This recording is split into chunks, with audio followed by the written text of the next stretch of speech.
Качих се горе на покрива, който вече го няма. Начинът, по който са направили разстановката, такъв, че са блокирали хипотезата пламъците от частта покрив на сцената да отидат към останалата част на сградата. Така че са свършили една страхотна работа. В този смисъл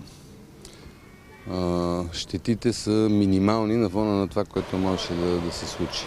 Едни скари са се движили, където не се знае в кой момент може да потъне надолу. Отгоре падат отломки, но са се справили. Доброто е, че сградата е застрахована.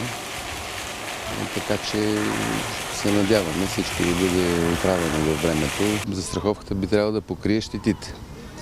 А пък отделно то вече тече и разследване как се е случило и защо се е случило. Тук ще има оглед и от РДНСК, и от застрахователите, и от конструктори, които ще видят какво е необходимо да се възстанови покрива на сцената на Русенската опера. Буквално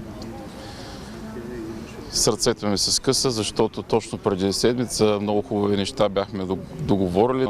Неща за нова сценична техника, осветление, озвучаване и в един момент се случиха всичките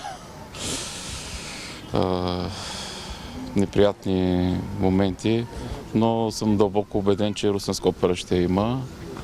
Тя е кауза, екип и ще възкръсне като Феникс по-силно от преди. Наистина съм потресена.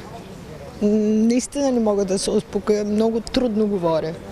Освен това, тъй като живея тук наблизо и това се виждаше отгоре, аз просто без да искам бях свидетел на всичко. Видях какви усилия се положиха наистина. Просто си стискаме сами палци като вляза да видят дано да няма поражение върху костюмите. Значи за мен това е най-големия страх.